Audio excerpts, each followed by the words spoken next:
महाराष्ट्र के डीजीपी संजय पांडे को लेकर एक बड़ी अपडेट आ रही है। जैसा कि आप सबको पता है कि पिछले काफ़ी टाइम से महाराष्ट्र गवर्नमेंट पूरी तरह से कई केसेस में फंसी नजर आई हुई है और उसके पीछे का एक मेन जो रोल प्ले करने वाले हैं वो हैं परमवीर सिंह, जो पुलिस कमिश्नर भी रह चुके हैं मुंबई के। उनकी तरफ से ये सारा का सारा गेम खेला गया है और उन्हीं की वजह से आज जो है महाराष्ट्र गवर्नमेंट पूरी तरह से एक्सपोज हो गई।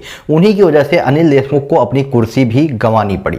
लेकिन अब जो एक बड़ी अपडेट आ रही है वो संजय पांडे को लेकर है।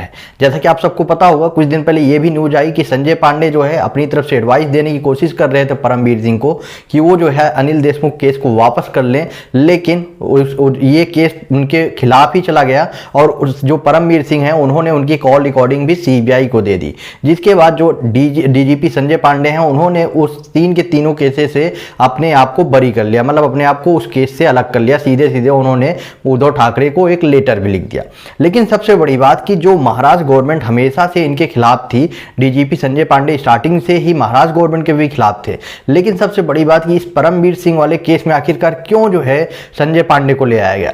महाराष्ट्र गवर्नमेंट की तरफ से पूरी कोशिश की गई थी कि डीजीपी संजय पांडे को अगर डीजीपी बनाया जाएगा महाराष्ट्र का तो वो जो है उद्धव ठाकरे का सपोर्ट करेंगे और परमवीर सिंह के ऊपर लगाम लगाएंगे। यही चीज जो है डीजीपी संजय पांडे ने किया था, लेकिन वो गेम पूरी तरह से उल्टा पड़ गया।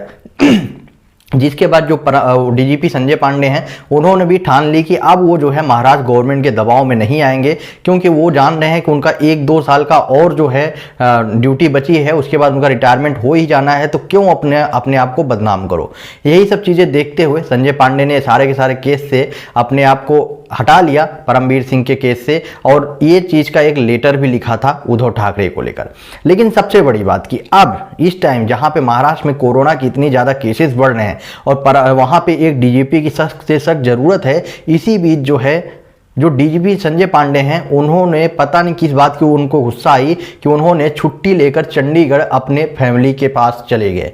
मतलब कि जब इस टाइम सबसे ज़्यादा ज़रूरत है, चाहे वो परमवीर सिंह केस की लेकर हो या सिर्फ पूरे वहाँ पे जो महाराष्ट्र में इतनी ज़्यादा कोविड की केसेस बढ़ रहे हैं उसकी वजह से हो, लेकिन उसके बावजूद भी इन सब चीज़ों की परवाह किए बगैर संजय पांडे जो है अपने गाँव में अपने घर के लिए निकल गए और वो इस टाइम चंडीगढ़ में अपनी जो है हॉलीडे बिता रहे हैं, पूरी तरह आराम से लाइफ को अपनी एंजॉय कर रहे हैं। उनको कोई फर्क नहीं पड़ता कि यहाँ पे क्या चल रहा है महाराष्ट्र में या क्या नहीं चल रहा है।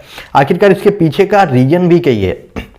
ऐसा नहीं है कि डीजीपी संजय पांडे जो है ऐसा इन्होंने पहली बार किया है। इससे पहले भी जब इनके जूनियर बैच का आईपीएस ऑफिसर था, 1988 का जो आईपीएस ऑफिसर रजनीश सेठ थे, उनको जो है जब डीजीपी बना दिया गया था महाराष्ट्र का और इनको जो है डीजी बना दिया गया, जबकि ये 1986 के बैच के आईपीएस ऑफिसर है। उसके बावजूद भी इनको जो है इनके हिसाब से पोस्टिंग नहीं दी गई थी, जिसके बाद भी इन्होंने गुस्सा होकर जब इनको डीजी की पोस्ट दी गई थी तो ये इन्होंने उस पोस्ट को ज्वाइन किए बगैर ही छुट्टी पर चले गए थे और उसके बाद 2-3 महीने उन्होंने उस पोस्ट को ज्वाइन नहीं की, जो कि काफ़ी ज़्यादा शॉकिंग है।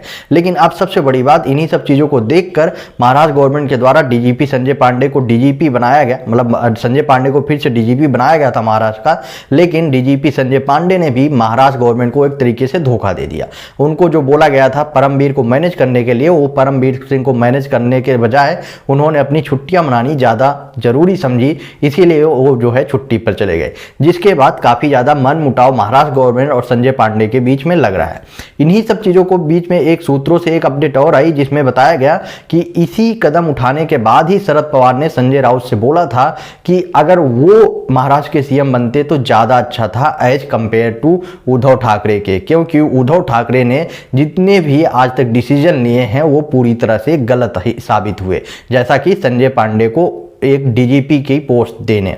तो सारी की सारी चीज़ें अब एक तरीके से सामने आ रही हैं। लेकिन सबसे बड़ी बात कि अब ये दो लोग महाराष्ट्र गवर्नमेंट और डीजीपी संजय पांडे फिर एक दूसरे के आमने सामने आ गए हैं, जैसा कि पिछले काफ़ी टाइम से थे। आपका क्या ओपिनियन है संजय पांडे के इस तरह के बड़े कदम उठाए जाने पर? आप अपना ओपिनियन कमेंट बॉक्स में बताएं और वीडियो को ज़्यादा से ज़्यादा शेयर करें।